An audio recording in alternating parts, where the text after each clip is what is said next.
اللہ اللہ اللہ اللہ اللہ اللہ اللہ اللہ۔ ابھی جیسے کہ بعض لوگ اسلام کے اوپر اشکال ہوتے ہیں، اشکال کیا جاتا ہے، اشکال کرنا، کسی کو سوال کرنا یہ کوئی یعنی کہ بری بات نہیں ہے، لیکن بات یہ ہے کہ جب اس کا جواب مل جائے اور وہ بات واضح ہو جائے پھر اس کے بعد میں اڑ جانا، پھر یہ شیطانیت ہے۔ سوال کرنا انسانیت ہے، اور حق کو جھٹلا دینا اور اڑ جانا اسی کو انانیت کہتے ہیں۔ اسی کو کیا کہتے ہیں؟ یہی کیا ہے؟ شیطانیت ہے۔ شیطان اور انسان میں فرق یہ ہوا تھا کہ آدم علیہ السلام نے غلطی کری، توبہ کر لی، یہ، اور شیطان نے غلطی کری لیکن توبہ نہیں کری، اور وہ اپنی انانیت کے اوپر لگا رہا۔ ورنہ سوالات تو آئیں گے۔ تو اسی طریقے کا ایک سوال یہ چل رہا ہے، جیسے کہ ایک موضوع چل رہا ہے پردے کا، اس وقت میں بہت زیادہ یہ موضوع چھڑا ہوا ہے پردے کا۔ تو اس میں بات یہ تھی کہ بھی بہت سارے ایسے لوگ ہیں جو عرب ممالک کے اندر رہتے ہیں، عرب ممالک کے اندر رہتے ہیں، اور بلکہ بات یہ رپورٹ پیش کی گئی ہے کچھ جو چینل ہے، میڈیا چینل، جو کہ ان لوگوں کی طرف سے ایک سوال یہ آیا ہے کہ بھئی حضرت نبی اکرم علیہ الصلوۃ والسلام کے ونشج یعنی کہ اولاد کو بولتے ہیں، جو ان کی اولاد ہے، ان میں سے انہوں نے ایک بات نکالی ہے کہ ان کے اولادوں میں سے کچھ لوگ ایسے ہیں جو کہ بغیر حجاب کے ہیں، مطلب ان کے لباس بھی عورتوں کے یعنی کہ گھٹنوں سے اوپر، اور جو ماڈرن کلچر ہوتا ہے اسی طریقے کی لباس ہے، وہ شرٹ اور وہ کیا بولتے ہیں نیچے جو پہنتے ہیں اس کو، وہ گھاگرا سا کیا بولتے ہیں، اسکرٹ، تو اسی کے اندر وہ انہوں نے دکھایا ہے۔ تو دیکھیے بات یہ ہے، یہ سوال اٹھے گا کس لیے اٹھے گا؟ کیونکہ ایک چیز آدمی نے دیکھی تو اس کو فوراً کیا ہے، وہ سوال کرے گا۔ سوال کرنا یہ کوئی بری بات نہیں ہے، کیونکہ وہ دیکھا گیا ہے، کیونکہ وہ ان لوگوں کو دیکھا ہے جو کہ حضرت نبی اکرم علیہ الصلوۃ والسلام کی اولادوں میں سے ہیں، اور یہ باقاعدہ سوال اٹھتا ہے۔ لیکن قرآن کریم نے ہر سوال اٹھائے ہیں اور خود جواب دیے ہیں۔ کیوں؟ اس لیے کہ اب حیثیت جو ہے آخری وہ اس قرآن کریم کی ہے، اور اب جو بھی حق کو اگر حق مانا جائے گا تو اسی کتاب کی روشنی میں مانا جائے گا، اور کسی باطل کو باطل قرار دے دیا جائے گا، وہ اسی کتاب کی روشنی میں دے دیا جائے گا۔ تو اس میں بات یہ شروع کی ہے کہ حضرت نوح علیہ الصلوۃ والسلام نے جب اپنے بیٹے سے کہا کہ یا بنی ارکب معنا ولا تکن مع الکافرین، یہ آیت نمبر 42 ہے کہ اے بیٹے تو ہمارے ساتھ سوار ہو جا اور تو کافرین میں سے مت ہو، یعنی کہ کافرین انکار کرنے والے، یعنی میری بات کو ٹکرانے والے میں سے مت ہو۔ تو بیٹے نے اصرار کیا، یعنی بیٹے نے بات کو ٹکرا دیا اور کہا قال سآوی الی جبل یعصمنی من الماء، کہ میں ایک پہاڑ کی یعنی کہ مدد لے لوں گا اور پہاڑ پر چل جاؤں گا اور وہ مجھے پانی سے بچا دے گا۔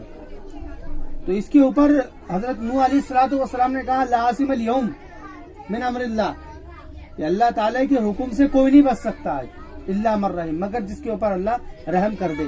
اور رحم کن لوگوں پر ہوگا؟ رحم ان لوگوں پر ہوگا جو نبی کو مانیں گے اور نبی کی مانیں گے۔ دو بار بات ہے، نبی کو ماننا اور نبی کی ماننا۔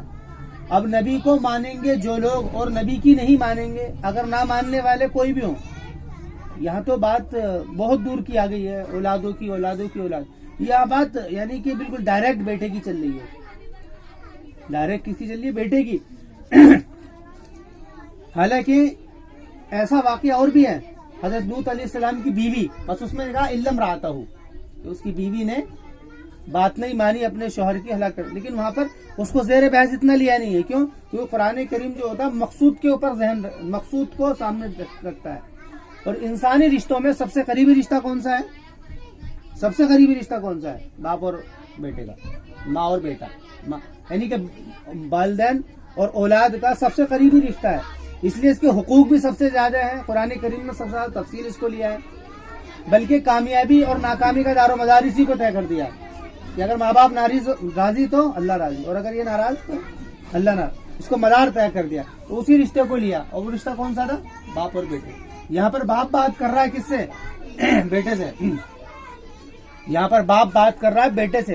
قربانی کے اور بھی واقعات ہیں جو کہ باپ اور بیٹے کے ہیں، اور بھی واقعات ہیں جو کہ دیے گئے ہیں، لیکن قربانی کا ایک ہی واقعہ تفصیل سے لیا ہے، کس کا؟ حضرت ابراہیم اور ان کے بیٹے اسماعیل کا۔ کیوں؟ قربانی اور لوگوں نے نہیں دی ہے، لیکن یہ رشتہ ایسا ہے جو سب سے زیادہ اس کے اندر یعنی کہ خود بخود یہ اٹریکٹڈ ہوتا ہے، باپ بیٹے کی طرف کھنچتا ہے، بیٹا باپ کی طرف کھنچتا ہے۔ تو یہ بات تو یقینی ہے، اس کو نہیں جھٹلایا۔ باقی دوسرے رشتے جو ہیں اس میں اتنا مطلب آپس میں تعلق ہوتا نہیں ہے، تو وہاں پر بھی قربانی کا واقعہ ابراہیم اور ان کا لیا ہے، اسماعیل کا، اسی بات کو بتانے کے لیے۔ تو جب بات آئی حضرت نوح علیہ السلام کی تو یہ بات یعنی فیصلہ ہو گیا، ایک موج آئی اور اس نے بیٹے کو ختم کر دیا۔ تو اس کے بعد میں حضرت نوح علیہ السلام کو تنبیہ کی گئی ہے، کیا؟ قال یا نوح انہ لیس من اہلک، کہ نوح یہ تمہارے اولاد میں سے نہیں ہے۔ قرآن کریم کا جو پیغام ہے، یہ سورت ہے سورہ ہود، اس کی جو ہے یہ 42-43 سے مضمون شروع ہو رہا، اور یہ آیت نمبر 46۔ قال یا نوح انہ لیس من اہلک، کہا کہ نوح یہ تیرے اولاد میں سے نہیں۔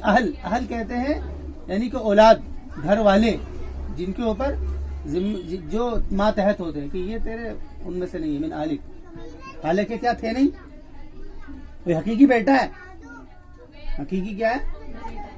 حقیقی بیٹا، لیکن قرآن نے کہا لیس من اہلک۔ کیوں؟ اس لیے کہ مدار جو ہے اللہ تعالیٰ کے یہاں پر دین کے اندر مدار جو ہے نا، رشتہ داری کا مدار، سارے بھی تعلق داری، سب جو ڈیپینڈ ہے وہ کس کے اوپر ہے؟ ایمان اور کفر کے اوپر ہے۔ ایمان بنیاد ہے، ایمان کیا ہے؟ بنیاد ہے۔ کیوں؟ کیونکہ اللہ رب العزت نے جو دنیا بنائی ہے یہ اسی لیے بنائی ہے کہ تاکہ لوگ دنیا میں جائیں اور ایک خالق کو مان کرتے ہیں، ایک خالق کو تو بنیاد ہی یہ ہے۔ وما انہ لیس من اہلک انہ عمل غیر صالح۔ کیوں؟ اس لیے کہ عمل اس کے کیا تھے؟ غیر صالح تھے، اچھے عمل نہیں تھے۔ صالح کس کو کہتے ہیں؟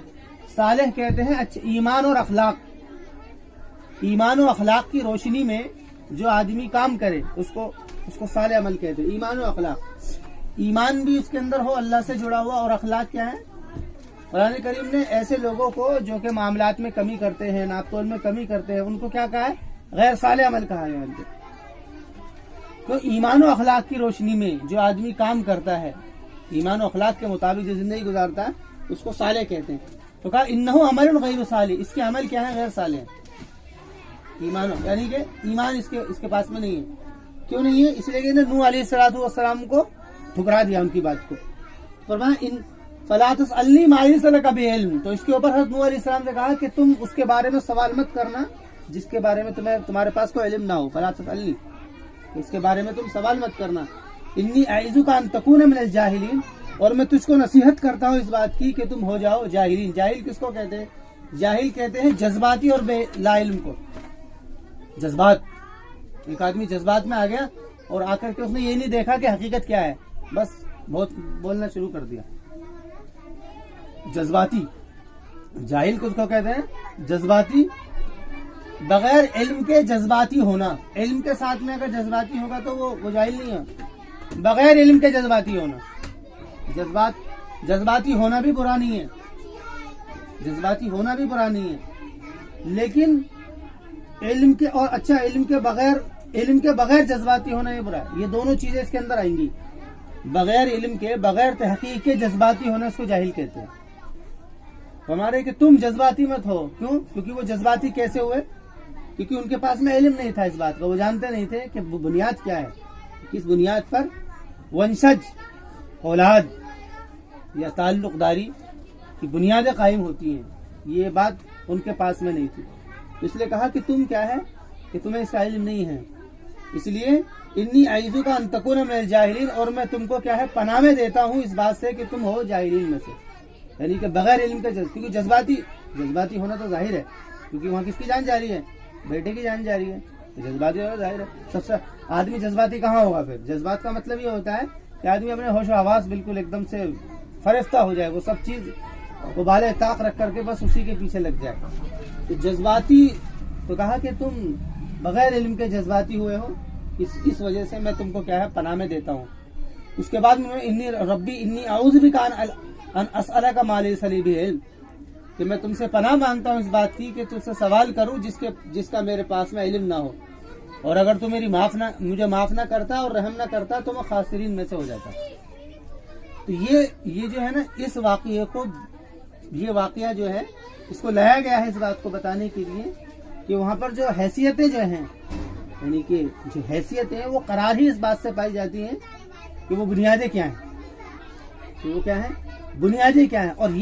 اور یہ چیز یہاں پر تو ہے اور بہت ساری جگہوں پر ہے، بہت ساری۔ اسی طریقے سے ایک سورہ ہے سورہ لہب، اس میں کہا گیا ہے تبت یدا ابی لہب وتب۔ ابو لہب کون تھے؟ آپ کے چاچا، بتائیے، چاچا باپ کی جگہ ہوتا ہے۔ فرمایا تبت یدا ابی لہب وتب، ابو لہب کے ہاتھ ہلاک ہو گئے۔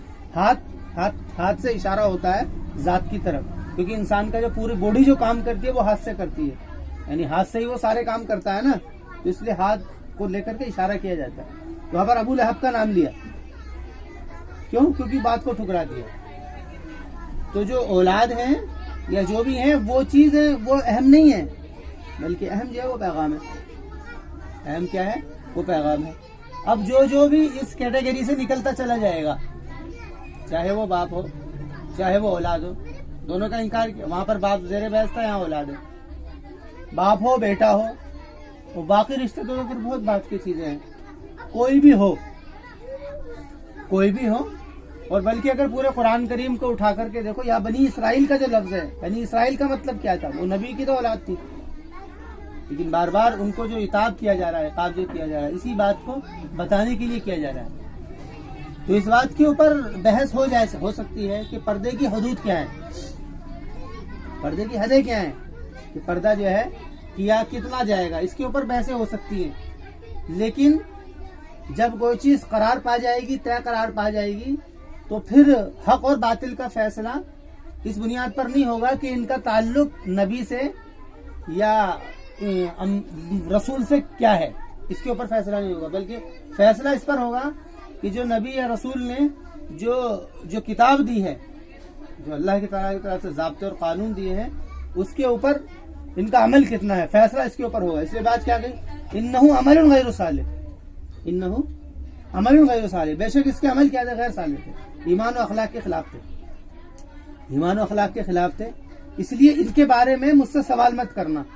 تو یہ بنیاد قرار دی گئی ہے، یہ بنیاد قرار دی گئی ہے۔ تو یہ بات بہت زیادہ سمجھنے کی ہے۔ تو چونکہ اس کے اندر یہ جو ایک معاملہ چل رہا ہے، بہت زیادہ یہ معاملہ چل رہا ہے کہ کچھ وہ ہیں جو کہ عرب ممالک میں سے کوئی جگہ ہے، کوئی ملک ہے، تو اس کے اندر سے مطلب حضرت نبی اکرم علیہ الصلوۃ والسلام کی اولادوں میں سے کسی کو لیا گیا ہے۔ اولاد سے مراد کہ آپ کی جو اولاد چلی ہے وہ حضرت حسن حسین سے، آپ کے بیٹے تو تھے نہیں، حسن حسین کی اولادیں ہیں، پھر وہ ان کے خاندان والے، چاچا کے لڑکے، تاؤ کے، یا ایسے ہی کوئی خاندانی تھے، تو ان کا ایک وہ دیا ہے کہ دیکھو ان کا لباس کیسا ہے، تو اس کو بنا کر کے رکھ کر کے مدعا بنایا گیا بہت زیادہ، اس کو مدعا بنا کر کے اس کو یعنی کہ دیا گیا ہے۔ تو وہ سوال جو ہوا ہے وہ اس وجہ سے ہوا ہے کیونکہ قرآن کریم پورا سامنے نہیں ہے، جب پوری بات سامنے نہیں ہوتی ہے تو وہ سوال ہوتی ہے، تو اس کا جواب یہاں پر دیا گیا ہے، اور باقاعدہ بیٹے کو موضوع بنا کر کے ذکر کیا، کیونکہ بیٹے کا جو ہے تعلق باپ سے قریبی ہوتا ہے، اور یہ رشتہ ایسا ہے کہ اس رشتے کے بہت سارے حقوق بھی ہیں۔ تو یہ اس کے اوپر یہ بات تھی۔ چلو